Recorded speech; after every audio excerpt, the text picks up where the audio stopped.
Hello and welcome to the Ross Cloud Podcast. I'm your host, Carl Ross Sr. And this podcast was created to motivate and to inspire in hopes that you will become a better you.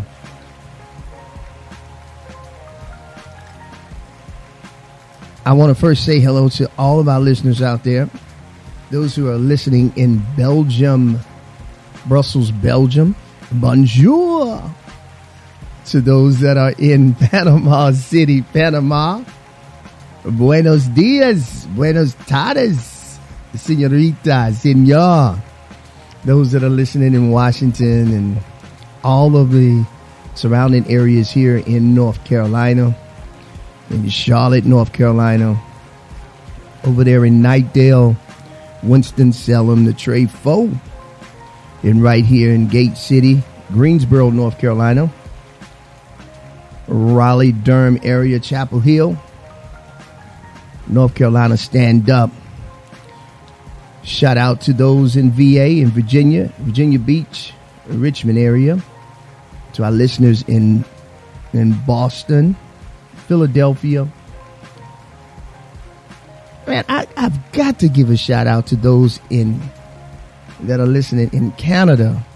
Man, salute to you. Oi. Yeah. Thank you so much for listening in Canada. Shout out to you. Those over there in Arizona, in Cali, Washington, D.C., Washington State. If I've forgotten you, please forgive me, but hello, good morning. So we have a very, very special guest with us on today. We have the one and only, I call her Myeisha. Chi-Town's finest. What's up, Ma? What's up? How are you? I'm excellent. Always. I'm so glad to have you here. I'm happy to be here. Yes. You know I love you. Yes, I love you too, man. So listen, we're going to have a little conversation. We're going to talk a little bit about ADHD from your perspective. Okay. Just from some of the experiences that you had. And then we'll just go in and we'll move right into it. But before we get into it, tell the people about your experience in Chicago, Chi-Town. All right. So my name is Myeisha. I am from Chicago by way of Tennessee because I did graduate high school and went to Tennessee State. What's up, Tigers? Okay. And, yeah, that's pretty much it. I mean, my experience in Chicago is Chicago. Midwest. It's no other way to explain it than to experience it. If you know, you know. If you don't really want to get to know. But I love my city. For sure. Yeah. For sure. What brought you here to Greensboro? Actually, the military. Okay. Yeah. You was in the military. I am a veteran. Okay. I was in the Coast Guard. And I got stationed. My first station was in Atlantic Beach, North Carolina. Okay. Thank you for your service. Thank you. Yep. And then I was transferred to Virginia, Portsmouth. Wow. What was that like in the Coast Guard? What was that experience like? That experience was different than most people think. A lot of people sleep on the Coast Guard and think it's just this cookie cutter branch, but it's really, really not. I got you. Basic training was a beast. Like water. What did you have to do so far as swimming? We had to, when I joined, which was in 2018, we had to do 100 meters. And we also had to wade in the water for 5 minutes. And that's a long time. Yeah, that's a pretty extensive time, especially after being drilled for a week straight. Then they want you to jump off a diving board into water. And you can only swim whatever style of swim you start in. That's what you have to keep going in. Okay. Yeah. And you graded off of that too? Like, is there a grade or a certain level? Or? It's just like, it's more of a pass or fail. And if you fail, then they send you to remediation swim. Because not everyone that joins the Coast Guard, it's a misconception.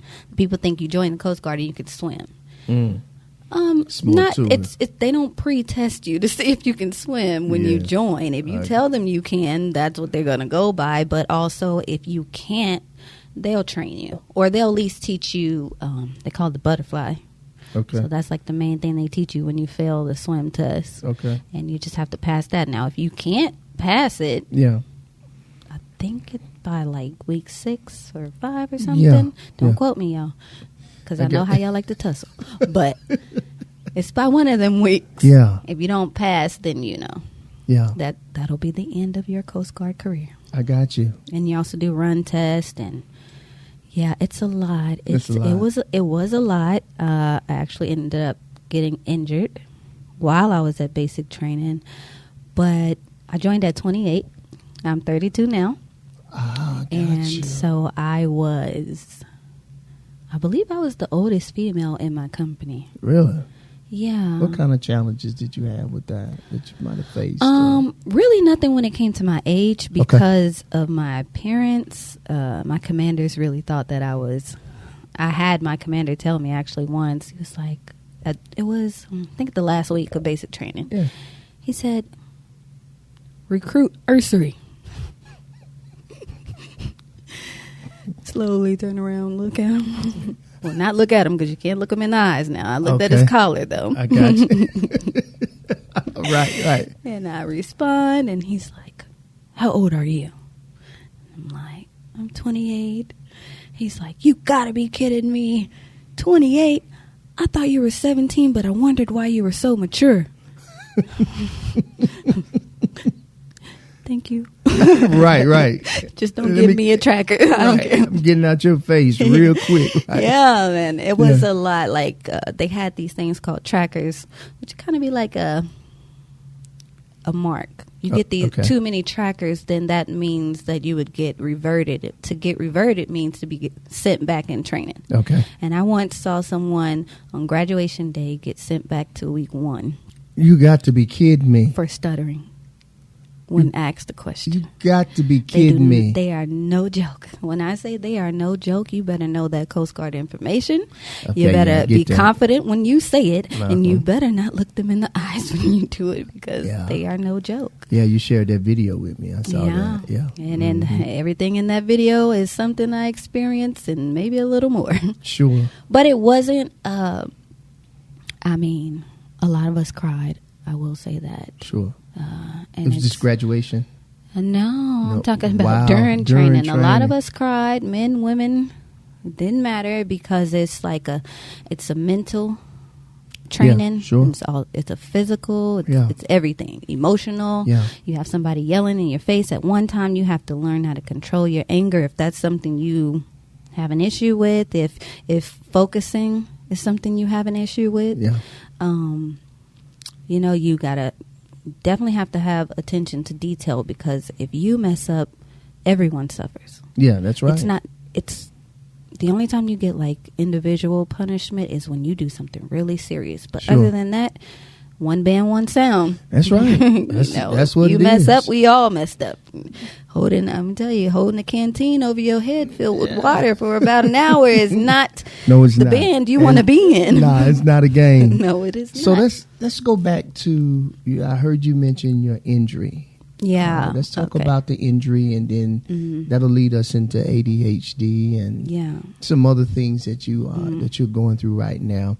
Yeah. But also to talk about you not being a victim, but you really are victorious once we get to the end. And everybody hears it. But let's go ahead and start there then, your injury, and lead on in. Yeah, so about week 4, I asked to go home because I had a strong intuition that I was going to get hurt. Yeah. They basically told me no because I was a good recruit. And I really didn't care about that. I was ready to go home. I'm like, no, y'all going to kill me. Right. And so week 6, it was a Thursday, I remember, because it affected me that much. But Thursday, week 6, commander came in talking to me. I was in the mailroom. I popped to attention under concrete stairs. For those of you who don't know what popping to attention is, I basically stood up very fast from the floor and hit the crown of my head on the concrete stairs. So when that happened, I started laughing, which looking back on it, probably was the first sign of a head injury, because it was not a laughing matter, and it hurt a lot. Yeah. And I remember just this intense pressure and feeling like my ears were bleeding. So I kept putting my hands to my ears to check to see if they were bleeding. They weren't. Went back to my company, and I guess I looked like something was wrong, but I was kind of like, I'm okay. And then, think you had a concussion? Well, Sorry, I did have a Jumped the concussion. gun. Actually, no, you're fine. I did have a concussion, but they let me sleep for about 2 hours, which, no, they told me to go to sleep in the dark and come back the next day because the doctor wasn't there. Come back the next day, he's like, you have a concussion, I believe, but I can either send you to concussion therapy, or I can just put you on light duty. Gotcha. I'm in week 6. I'm already ready to go. It's Thursday of week 6. The week starts over on Sunday. I'm like, how long is concussion therapy, you said? Concussion therapy is a month. And in my mind, I'm like, okay, so it's either push through this. He's going to put you on light duty. And with light duty is what it's supposed to be, right? So, just, he said, I would recommend you try to push through and go on with basic training, because concussion therapy is to sit in a room in the dark for about a month and only get maybe 2 hours a day to do something active with your brain. But for me, I know that I'm very social, and that would have been like it's solitary confinement, and I don't think I would have functioned well. So it was choosing between a mental health and a physical health, which was very hard. And so, I ended up getting rushed to the hospital on Sunday, where I was told I possibly had a brain bleed or bruising. Got sent to another hospital, and same thing. Neurologist was like, you basically have a really bad head injury, but I like what you're doing. That's exactly what he said. I like what you're doing. I really like the Coast Guard and, all this. And he's like, so I'm going to say you're good to go. You're fit for duty. I was like, okay.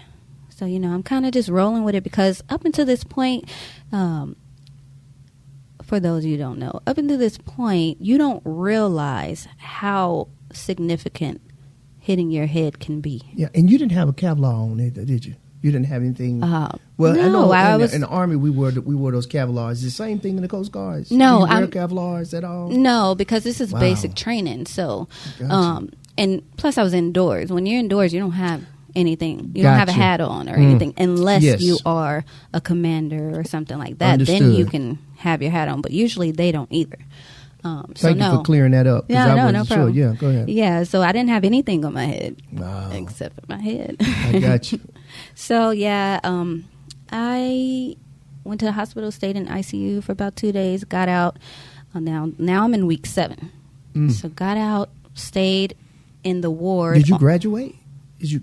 Okay. Stayed in the ward. Okay. For to the end of week 7, got out. And one thing I will say is that my company commanders really fought for me, because my situation was so serious that it went all the way up to the head of the base. So it's pretty, the captain of the base. It was pretty serious. Sure. And I had to get approval to even continue. And it's like my company commanders really fought for me. Like, and even the Master Chief of the base. Got you. Master Chief Wiley, I remember. He fought for me as well. And to us recruits, Master Chief Wiley was like seeing the Undertaker or something. I got you. No, you do not want to encounter him. You are terrified most of the time. One time he called me and I froze so bad. Like, I just thought that I was so scared. I didn't know what to do. I didn't want to turn around. I knew not to look. And I'm just like, oh my God, exactly. Please just show me mercy. Yeah. So for him to, say that I was a good recruit it meant a lot. It was a very positive thing Sure. in the moment of something negative. Mhm. So, yeah, I ended up being able to finish because by that time I'm in week 7. They helped me finish my courses, because you have courses when you're in basic training. They teach you a lot of things like how to tie ropes, shooting, gun range, fire safety, but not only fire safety, but firefighter safety. So you actually do put on the uniforms, and you do use the holes and everything. How heavy like is that equipment? Is that pretty heavy? Just like it's what we have out here in civilian? Yes, life? it's civilian. Same thing. Fire equipment. So you have to learn how to put the helmet on, how to turn the oxygen on, everything, how to read your oxygen meter so you can run out because you will suffocate. Sure. And it also shows them if you are claustrophobic. So if you are, you will not be able to continue. So yeah, I had to get all that done when I got out of the hospital. Now I still had a concussion because they don't just go away. No, they that don't. quick. Yeah. And so when I got out, I'm working, trying to get all that stuff together. Now this is Friday of week 7, and like I said, starts over on Sunday. And I did the obstacle course twice. Okay. Which was not recommended to flip upside down when you have a headache. Not a headache, a concussion. So for those of you out there, you get a concussion, do not turn your head upside down. Correct. Even if you have basic training, they are basically telling you have to. Don't take do it. care of yourself. Okay? Yeah. But for the people in the military, you do know that, when your superior tells you to do something, you do it. Yeah. True story. So, but fast forward, graduate. Okay. On my way home from graduation, ended up getting in a car accident, which I was not the driver. I was a passenger. Lord have mercy. And I ended up, the car was going like 10 miles an hour. Yeah. I ended up hitting the back of the driver's seat. Had a seatbelt on, by the way. Sure. Hit the back of the driver's seat, broke my nose, hit my knee, shifted my pelvic. And it was just like one of those times like, man, what did I do wrong? You don't look nothing like what you've been through either, though. Like, you would think you, like, yeah.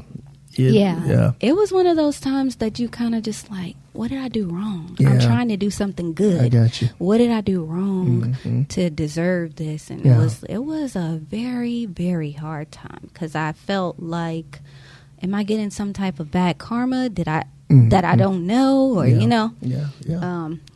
and so I was in that car accident. On top of the trauma that you went through. Yeah, so I already had a concussion, and I did break my nose, which made my concussion even worse. And so with that, I ended up, I did not see an actual neurologist until about October. Wow. Yeah, because by then I'm still complaining, like, man, my head really hurts. It hurts, right. And I started sleeping constantly. That was going to be the next question. I was going to ask you, what were some of the side effects? What were the things that kind of got you to the point like, okay, something is wrong? Yeah, well, actually, my ex-girlfriend is the one that got me to the point of something is wrong because she asked me, like, you are sleeping a lot and you're very cranky, and, like, it would be so bad that if you woke me up, I would cry. Like, just because I'm so exhausted.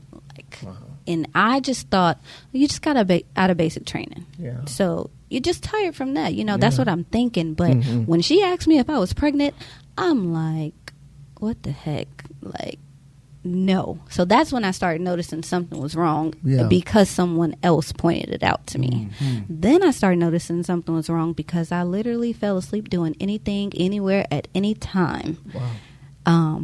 To the extent falling asleep driving, I would have to do things while I was driving to distract myself enough to try to stay awake, but I still would fall asleep. If I got to a light, fall asleep. But I didn't know much about head injuries. So I'm not thinking, you had basically 2 TBIs, which stands for traumatic brain injuries.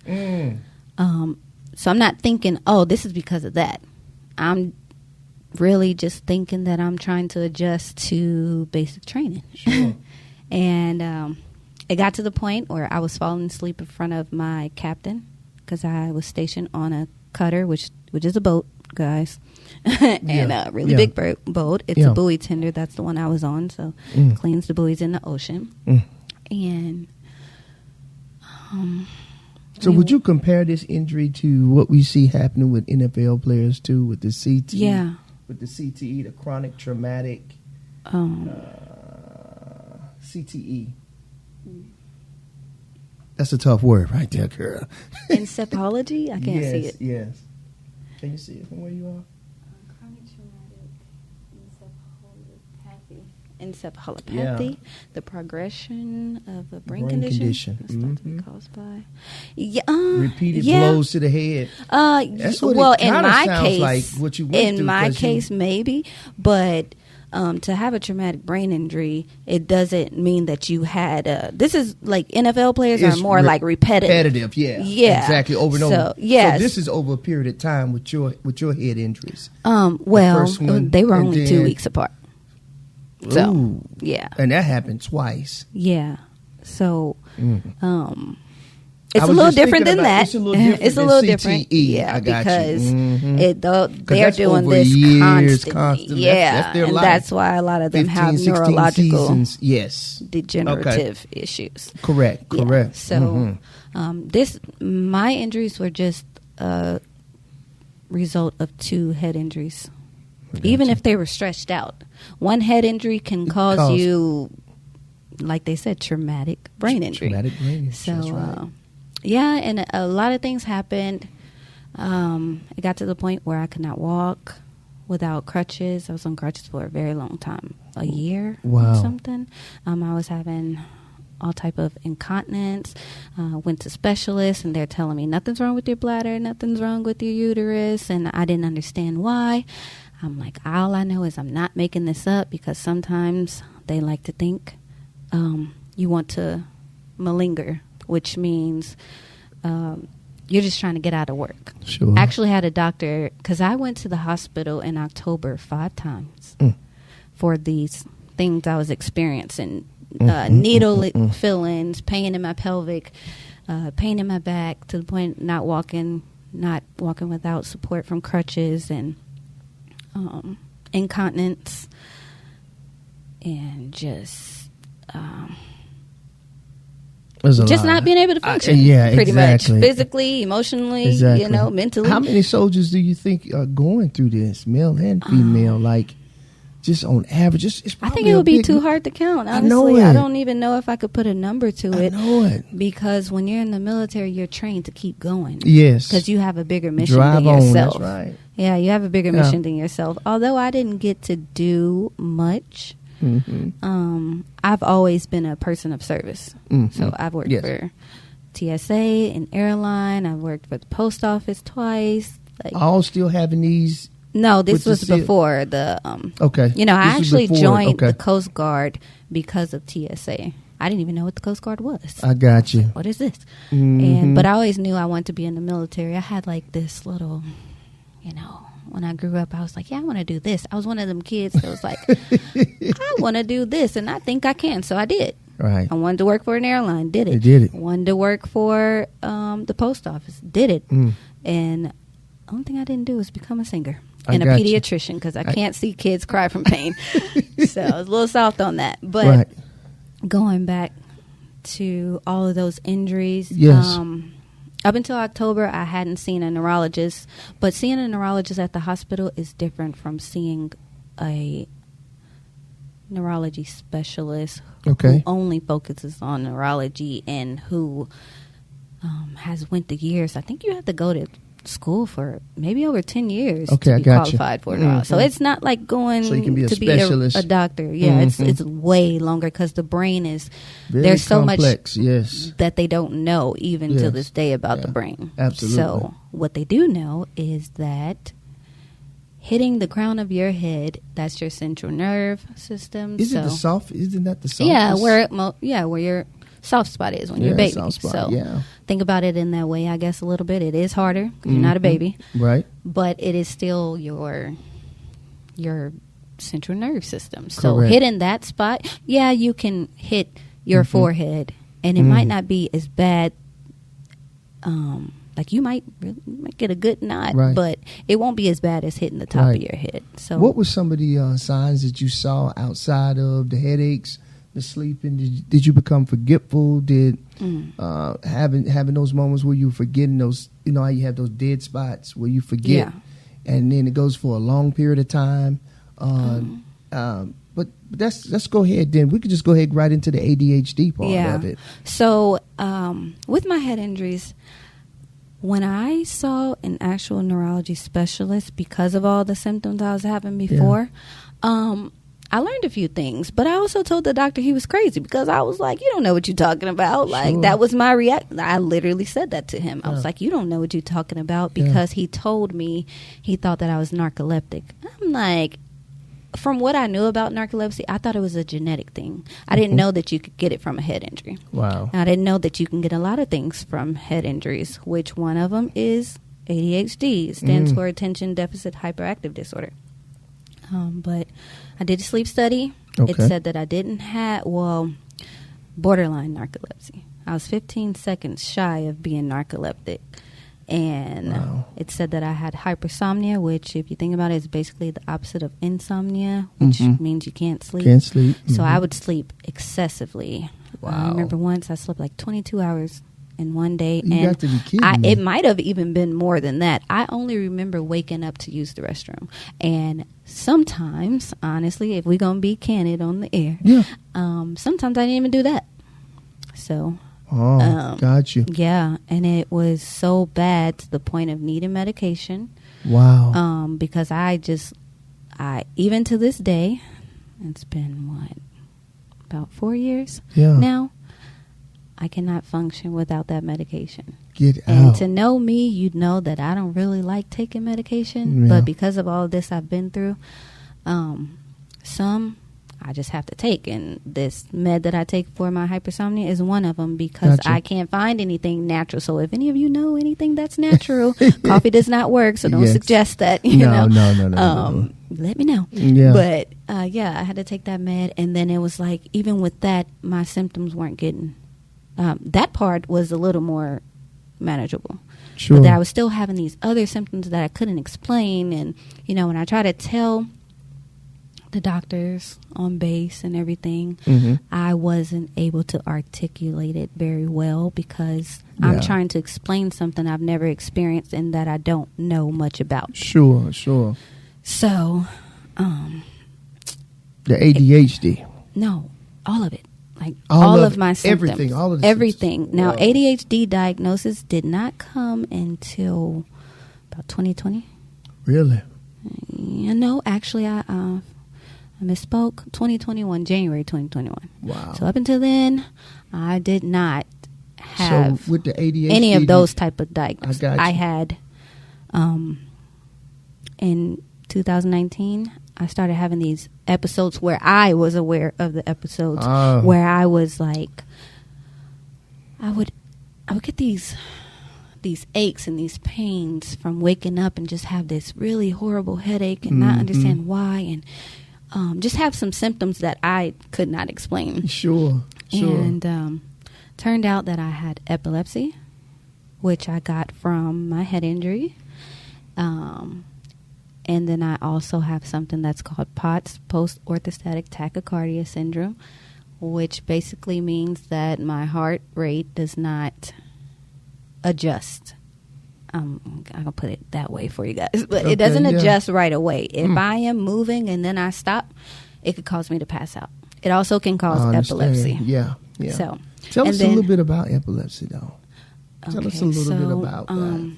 Actually, I'm going to tell this part first. And you first. living with it, Yeah, I'm going to tell this part first. So, okay, go ahead. I had a pretty good neurologist. By this time, I'm on my second neurologist, because I got transferred to Portsmouth. So I'm on my second neurologist, and he did a lot of tests and workups. I was in his office for one of them, and I ended up passing out. So he's like, no, it's something else going on than what I think. He told me, I'm surprised you're not having seizures, but I did not have a diagnosis yet.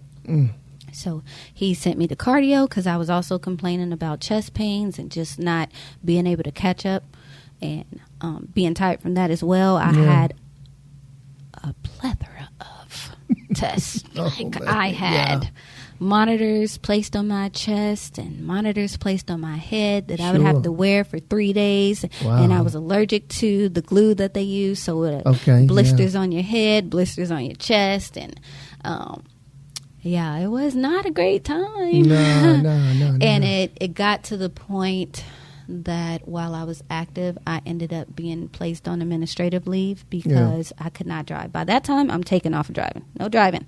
I couldn't drive. And how long were you not driving? How long did you not drive? And would you say? 2019. And so by this time, I'm falling deeper into like a depression and anxiety because I'm being told by some of my chains of command, like I was once told, you're too involved with your medical you had a sense of awareness. Yeah, because I don't know what's going on and you're not affected by it, so I got to figure it out. You want to know what's going on. And, a lot of times in the black community, you're not believed. Yeah. So that's what was going on. Oh, you'll be all right. That was you'll be all right. Or they're quick to say it's something mentally. I got diagnosed with something called conversion disorder, which means like, you're kind of stressed out so bad that it starts affecting your body physically. Gotcha. Yeah. Gotcha. And so I was told that, but when I was told, I'm thinking like hypochondriac. That's what I'm thinking. They think I am. And I'm like, no, that's not it. Like, I'm not making it up. I don't know what's going on. And I'm getting frustrated. I'm getting into this really, really deep depression. And I'm getting anxious. And I'm like defensive. Of course. Highly defensive. I'm getting angry. I'm having all these mental, gotcha. Disorders. And so... Which I think this is befitting because this is Mental Health Awareness Month. Yeah. And so these things that we're talking about, yours is actually stemming from these head injuries. Yeah. And one head injury led to this. You're dealing with epilepsy. You're dealing with so many different things. Yeah. I want to touch back on the epilepsy. Can you tell the folks about it a little bit more? Can you explain to people about the disease? Okay. And what it attacks and some of the things that happens, Okay, so there's a difference. You have something called epileptic seizures. Okay. And you also have something called non-epileptic seizures. Okay. So a lot of people know a little bit more about the epileptic seizures than they do the non-epileptic. So I'll kind of talk about both. Sure. Just to help people understand. So with epileptic seizures, there is a chemical reaction in your brain that causes, it's like having misfires. That's the best way I can explain it. I'm not trying to be a doctor. Let that be known. Absolutely. I'm just trying to explain the best way I know how. Yeah. It's like having chemical misfires in your brain. So one chemical reaction gets set off and then you may not be able to do anything, honestly. What usually triggers? There's a lot of things that can trigger epileptic seizures, but it doesn't have to be any trigger. So it literally comes whenever it wants. It starts whenever it wants, or there can be some triggers like stress.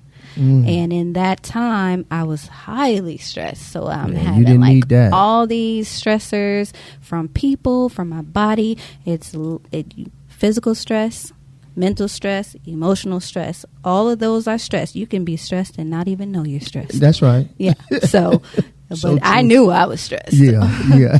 Having all these stressors, those things did not help. Yeah. But yeah, you get something called auras. And they're like deja vu auras. There are jamis vu, which is like, let me explain it the best way I can. Yeah. So, deja vu is kind of like you feel like you have been somewhere. You've seen this before. Yeah. I got you. Mm-hmm. Like, so, I was just here. Yeah. Those type of moments. Yeah. Okay. And so. I wonder how many people have those, like. And don't even realize what's really going on. They've had a head injury, but never even got it checked out. Like you were saying, that's one of the things that happened in our community. We don't go to the doctor, or for the lack of knowledge, we just don't know, Myeisha. Yeah. But go ahead. So Jamis flu is like you've never seen it, even though it's something you have seen before. It could be, it's like the feeling of something being unfamiliar. It could be a person, it could be a situation, but it actually is familiar. So a lot of the times I would have episodes of not recognizing something. Okay, I understand. Even though it was something I knew what it was. Or, sure. I can't say I really had a problem recognizing people. Mm-hmm. It would be more of a memory of knowing, like of meeting that person. So my memory was also affected with my head injuries, but also your memory is affected with your epilepsy. So I would have like convulsions, and I know a few times I fell out of bed, and just, you know, I'm not able to control things. A lot of times people are not able to control their bladders. Okay. You know, some people foam at the mouth. When you're foaming at the mouth, that's a serious episode. It's like you're in status epileptic, which basically you're kind of dying. Like, because with seizures, it cuts off the oxygen to your brain. So, but there are many forms of seizures. You got grand mal, you have frontal. What's partial seizures. What are those? If you don't mind, you can explain the best way you can. Yeah. Partial seizures are like they happen in one area of the brain. Okay. And then in whatever area it's happening in, that's the area that's affected. And, you know, your brain, different areas affect different things. So some of them might affect your motor skills or your vision or your speech. But if you have them in more areas of your brain, then all of them will be affected at one time, which would be the grand mal. Okay. So I was having like all types. All types, yeah. And so this goes into the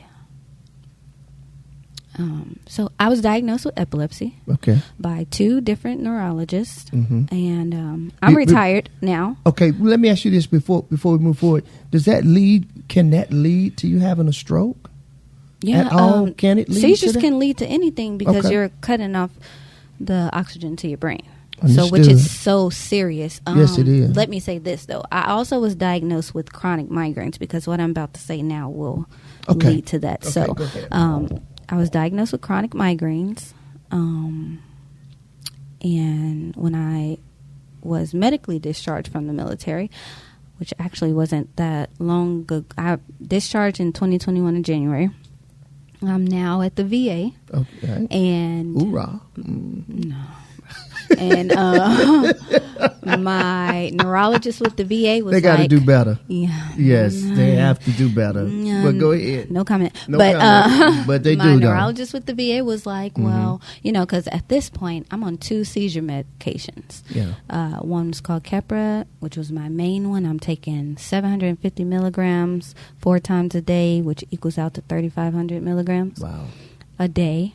Then I'm taking another one called lamotrigine, which I believe that was 400 milligrams a day. Wow. No, I like 300. Okay. Because I took that 3 times a day with the Keppra. So I only didn't take it at 6. I had to take my meds at 8, 1, 6, and 10 for my seizures. Now, mind you, I have my sleep disorder med, which was 400 milligrams. I have my POTS med, which is 50 milligrams. I also had to take nausea meds because all of this is constant nausea. I had my headache meds. Also became anemic. I was not anemic before I had my head injury, so that caused anemia as well. Wow. Well, POTS also can cause anemia. So all of this from head injuries? All of it from head injuries. I also I gained some pretty intense allergies. Yeah. Which, like... You know what it seems like?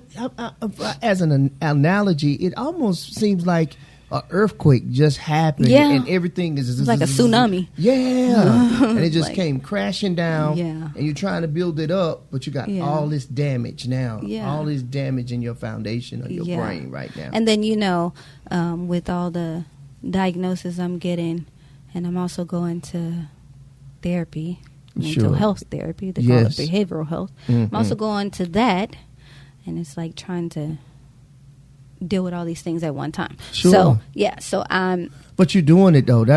I'm looking at you, man, and you're doing it. And you're strong. That's what.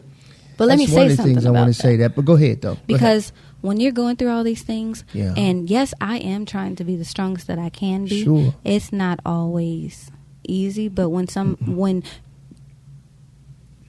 people are trying to cheer you on, they don't mean it in a bad way. They're trying to cheer you on. But when you're constantly being told, how do you push through this? How do you do it? It becomes a weight added to the things you're trying to, overcome, because now it's like, for some people, not everyone, but for me, it was kind of like, okay, but what if I do have one of these weak moments where ADHD is kicking in or depression is kicking in? Does that mean that I'm failing now? No. It doesn't. But in those moments, you're like, oh, dang. All of us are allowed to have a moment. I mean, you're a human. Every day's not going to be a good day. That's just that's facts. easier said than done. Absolutely, it is. When I got my epilepsy diagnosis, and with my POTS, it got to the point of needing a heart monitor implanted under my skin. So that was a very hard time for me because I didn't want anything implanted into me. Sure. But I was having so many Holter monitors, which are the ones that's outside your skin. They're just placed on there with bandages and stuff. I was having so many of those tests and still having irregular heartbeat. Sometimes my heartbeat would drop to 20.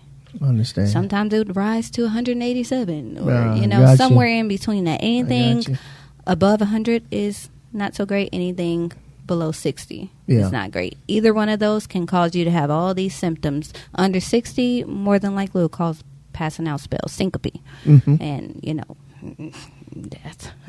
But so I had to go through all these tests with that as well. And so my neurologist was like, I want you to do a hospital stay for epilepsy, to be in the epilepsy monitoring unit. It's in the ICU.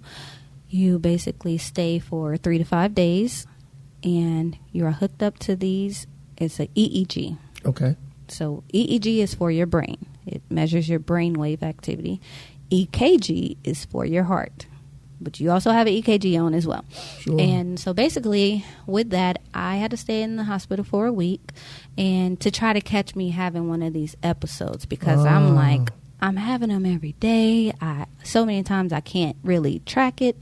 And what I learned was, what I'm being told, I'm still on the fence about it as well, because I was told by 2 doctors that I had epilepsy. And now this doctor is saying that my migraines, that I'm not epileptic.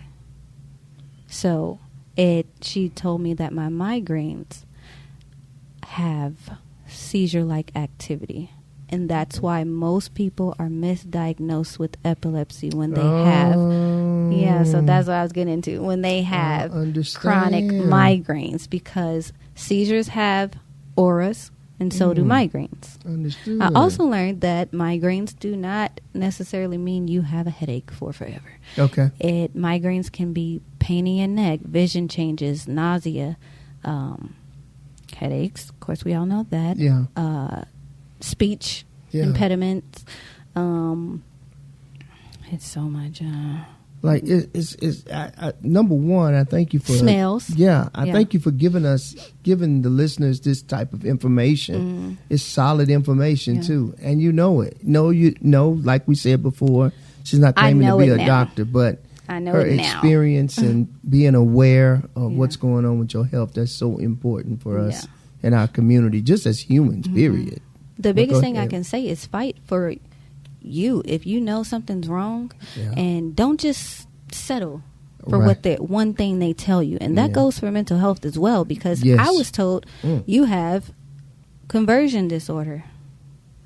But the way I was told made me think, okay, you think I'm lying. Right. But it was really, conversion disorder is like your body's reaction to stress. So that goes back to non-epileptic seizures. Understood. So when psychologists and people like that hear non-epileptic seizures, they tend to think that person needs more of help mentally. Okay. And not, they think more like, okay, you have something going on mentally, which is causing you to have seizure-like activity. Now, I was misdiagnosed with epilepsy, and like I said, I am still on the fence about it because I just did this test in April. So it's fairly recent, and I don't really know how I'm feeling about it because, I went all these years trying to accept having epilepsy. Right. And now I'm being told you don't have epilepsy, but you still can't drive. You still can't do the things that you want to do. You still shouldn't swim. I joined the Coast Guard. Right. So swimming is a passion. So I can't do that. And it's like you still have seizure-like activities. You still have a disorder that can cause epileptic seizures. So it's been an adjustment trying to figure out all that. Yeah. But which goes back to the non-epileptic seizures.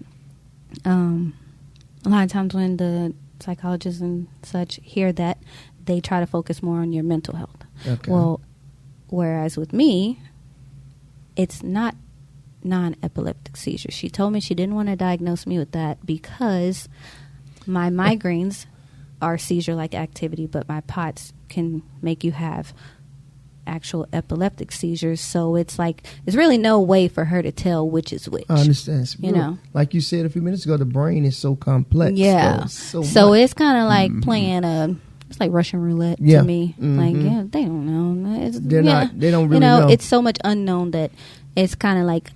So how many doctors have you seen? Like for what? For everything the diagnosis. I have seen, because you're going to see this doctor for this doctor, and then I've seen about 6 neurologists, but they 3 of them were not my primary care neurologists. Gotcha. Okay. 3 of them were. Okay. So the 2 before I got to the VA, those were the ones I felt like, got me the furthest with my education wise on my seizures. Sure. One with the VA. Sorry, VA, but I'm about to be candid right now. Y'all dropping the ball because, my neurologist would just like prescribe me something, say, see you in 6 months. And would this be a civilian doctor? No. VA doctor. Still VA doctor. VA doctor, yeah. So are you seeing any civilian doctors at all? I see civilian doctors for therapy, physically and mentally, Okay. but I am not. That's I'm good, working though, on that you seeing still- the civilian for everything, because yeah. I'm just kind of like, y'all. You need a second, Maybe third, you're fourth, overwhelmed. Yeah, third, fourth, fifth opinion. Yeah. Sometimes you got to do that. Yeah, and Yeah. so that goes back to the mental thing. And you're not settling either. You want to know what's going on. I want to know. I want to Yeah, know. I'm I don't fighting for care it. what it looks like. Yeah. I just want to know because a lot of times people don't realize that if you don't know what's going on with you, how are you going to solve it? Right. Or maybe there's no definite solution or definite cure, but you can learn to manage it. You can learn to deal with it emotionally and physically and mentally. And so that's where I am in the process. Like I'm learning to accept it. Accept the things you cannot change. Yes. And so that's where I am. And I like that. I'm glad you said that to our listeners. Like, I hope you guys will listen to what she's saying, pretty much like, yes, it's a lot that she's unpacking. It's a lot that's going on with her, but she's still fighting for the day where she can just get clarity on everything that's happening. She's not quitting until she gets exactly what she needs. And then it's like, you still got to take the things that the doctors are. For me, a lot of times, I don't just jump into what they diagnose me with. Absolutely. I got to feel it out. I have to see if that matches with what I'm really feeling, or because when I got out of the hospital, she took me off one of my seizure meds. Okay. And I got so sick. I started feeling the symptoms I was feeling before because she's saying, you're not epileptic. But when she took me off the meds, it was like all those previous symptoms came back with a vengeance. Wow. To the point that I started back taking the meds because it's not like an addiction type start taking it back. It wasn't like a withdrawal. It was more like I tried not taking it for 2 weeks. Yeah. So if I'm going through withdrawal, that's going to happen pretty soon, Yeah, you know? Yeah, absolutely. And it just was like, I couldn't function. My migraines got 30 times worse, and I'm throwing up, right. And, you know. Right. So I'm like, I'm going to make this decision for me, and I'm going to start taking it again until I see my neurologist, and then we can discuss other plans. But you know what else I like, though, about your whole story is you work out still. You try to take care of yourself. I mean, I had ACL reconstruction. Well, what I'm saying is, I know, but you still try to get out the house, walk. You don't allow your illness or your sickness to keep you in. And how do you go about doing that, Myeisha? Like, and how do you do that? How do you fight? That's where when I said, that sometimes that creates pressure. When people are trying to promote you and they're trying to be like, you doing so great, how do you do this? It kind of makes you feel like you can't not do great. I understand. But for me, I'm just being me. Mm-hmm. I'm just being authentic to me. I've never really been a person, even as a kid, to just... I'm a go with the flow type person, but I'm also like, if I don't want to do it, I'm not going to do it. You're not going to do it. If I want to do it, I'm going to do it. And that's just me. Like, sometimes that's not necessarily good for me. Okay. Sometimes I do need to chill physically when I need to. Well, you have to listen to your body. Rest. Yes, that's right. Listen to your body. Because if not, you're going to be forced to. Yep, that's right. But the biggest thing is I just think my mentality is... It is easy to give up, but harder to keep pushing. I love it. So I just try to keep that in mind, and I try to, because that's where your depression kicks in even worse. Like when you just feel like you can't do anything. You feel worthless. You feel just engulfed in everything you're going through. And I can't say that I don't have my moments. I do. Right. But even in those moments, for me, I try to, because I'm a very hands-on person. Yes. I do photography. Let's talk about your photography. Okay. Let's talk about that. I actually, you do a lot, but let's talk about your photography, though. Photography was... What's the name of your business? Through Myeisha Photography. Mm-hmm. And I named it that because a lot of people always say they're not photogenic, or they don't...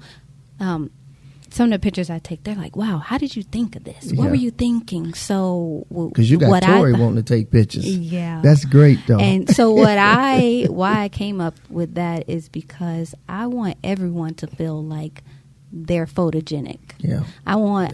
Like I say on my shirts and my things, I say, let me help you. Let me help you build photo confidence. Yes. Meaning, because I get a lot of people saying, I'm not photogenic. You are photogenic. Everyone is photogenic, but you don't have photo confidence. So let me help you with gain that. Yeah, but also, even if I'm taking something of architecture, a lot of times when I take a picture, it's just like, I see something, I click. That's what it is. Like, I actually didn't start taking pictures until last year. Wow. Yeah, so I've been doing this for a year. I've had a camera. My best friend gave me 2 cameras, very expensive cameras. That's awesome. And I did nothing with them for about 3 years. Wow. And then last year, I'm going through a hard time in my life. It was a breakup. It was not having pay from the VA, because if you don't know, when you medically discharged, it doesn't mean you're going to get your compensation right away. Not at all. It's a waiting game. Yeah, and my medical issues were too severe for me to go out and try to work. Right. So that's where photography kind of kicked in a little bit more, because I was just going through so much medical things. I was going through a breakup, and I just was like, it brought life to you. Yeah, one time I cried like 6 hours straight. Didn't know why. I was ready to check into a hospital somewhere, and I'm just like, no, you can't do this. Like, you gotta find some type of outlet. I've always liked music, so that was a familiar outlet. But I'm a person that likes to try things. Like, I'm like, you know what? You got these cameras. Why you haven't used them? So I literally, my birthday is March 30th. Around my birthday, I took my first pictures. Wow. And they were of me and my cousin. Went to Myrtle Beach. got these amazing pictures. Didn't know what I was doing, It was but I on. guess I had the look because about 3 people asked me to take their pictures, and I was like, okay, sure. It was on from there. I had a leather jacket on, and I guess that made me look like I You I look knew like what that I was photographer. doing, you Right, know? right, And I right, was right. really like eyeballing it, but they were some of Yeah. the most amazing pictures. Yeah, you got a to great take. eye. Mhm, Yeah, mhm. and then I was like, and Yeah. then I told one of my friends, I'm like, yeah, I think I really want to do photography. She's like, okay. And next thing I know, I get a call from one of her people, and they're like, I saw some of your pictures. I'd like for you to come on. Oh yeah, I'd like Yeah. for you to come on and help me with this project. And I'm like, okay. Sure. So I go, and they're like, oh my God, you have this amazing eye. And I'm just like, what does You that do. mean? I'm like a deer in headlights though. Like, what does that mean? I don't know any photography lingos. I'm like, what is aperture? What is iOS? Like, what you talking about? Like, literally Wow. all I did was take the picture. I Yeah. have no idea what you're talking about. But that was a great outlet for me. Yes. And it was something that I could focus in on with my mental health issues. That now photography Come on. helped me so much mentally. Yes. Because it wasn't just something that I could do for me. Yes. It was something I could do for other people. That's and right. I've always been a service type person. You know, Yes. I can't see somebody cry and then just be like, it could be a stranger and I'm just like, oh, Yeah. what's wrong? Yeah. Because I've Know been what's through so wrong. much mentally, and you Yes. never know what people are You going never through. know. So, yes, Never know. I know a lot of people don't, especially now, you don't want to get involved. Yeah. But sometimes you just need to get involved. Like, Just be it's kind. not It's not saying, gonna hurt be you. kind. Be Yeah. kind, because you might be that one kind person that changes that person's life forever. Absolutely. And that's what my friend was for me last year. She Wow. was that one kind person in a dark time for me that Yeah. just sparked something. Here, take these cameras. No, I'm well, sorry, I'm sorry. that was my best That friend was that your gave me best the friend. cameras. Okay, But okay. my friend, I was just going through so much, and Sure. it was a very dark time for me. Yeah. And while I'm in that darkness, she really helped lift me up Sure, I got you. in a way that inspired me Mm-hmm. to do something for me. That's right. But also in the process, I'm helping other people. So I that's love how it. my photography business came about. I love it. And like I said, I just like to give people a little piece of my vision, Yeah. what I see, And you travel and what a my lot, too. ADHD Yeah. might be doing, And you but know, it's working out but in a it's great working. way because And you've taken some great shots over Thank some of the places that you have traveled to. Because Yeah. you are traveling I somebody. am, sister. I'm retired. I'm Right. 32. I'm Come on. retired. I don't have any kids, so Yes. now is the time to Yeah. do what you want to do. Mhm. But with that kind of sparks ADHD symptoms sometimes, Okay, because you can yep. go from doing, sometimes I'm sitting at the computer and I'm like, let me edit these pictures. And then I'm like, oh, but I got to do this real quick, you Yeah. know? And then I go from that to that to that. And by the end of the day, my room is trashed. I'm like, how did that happen? My other room is trashed because I went from Yeah. editing my pictures to trying to find something for my pictures that Yes. ended up, maybe I was looking in a drawer, then I pick up a envelope or something and I'm like, let me mail this. Yeah. Then I go to, Yeah. oh, I have to use the restroom, but then let me go back and, oh, there's some perfume right there. Let me organize this. Then it goes to, there's It's a something lot. I didn't do, but what didn't I do? It's just, that's kind You of the know how symptoms of many ADHD. people- yeah, but you and know a lot how of many people don't know do that. though? But then a lot of people look at ADHD as such a negative. It has like such a Nah. negative undertone, which, Yeah. I mean, sometimes it may come off as being a procrastinator. Yeah, and you don't complete things. You don't Yeah, follow when it's through with actually anything. not even that. It's just the focus. Yeah. You have to learn tools to focus. So what I do Yeah. is when I'm having those moments, which happens a lot, especially because of my brain injuries, Sure. they affect me in a lot of ways. Memory-wise, sometimes I could be talking to you and I just don't remember what I just said, or I don't remember what I'm trying to say, Man. or I can't form the words to say it. So what I try to do is set one task for myself. That's what you can do. You can Ooh, I like set that. a task and just really hone in. Like, you may see all these clothes on your bed and that gets so overwhelming that you're like, I'm not going to do it. Like, I just You being proactive. I'm tired, but my bed is covered. I'm going to push these clothes to the side and I'm going to sleep. Yeah. But just, tackle one thing at a time. That's all you really can do. That's what I try to do. Sometimes I'm like, oh man, I really, really need to do this. Yeah. But you're so overwhelmed. But you're overwhelmed most of the time because you feel like you need to do it all at one time. And you don't. Yeah, just break it apart. Yeah. Put it in sections. Do a little bit every time, every day. That's the best thing. And, all you people who are suffering from undiagnosed ADHD or maybe a form of some type of mental illness, it is okay. But what is not okay is to know that something is going on with you and not seek the solution so that you can get a better result.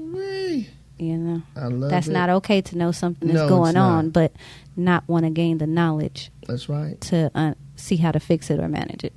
I love it. That's all I got. Thank you so much.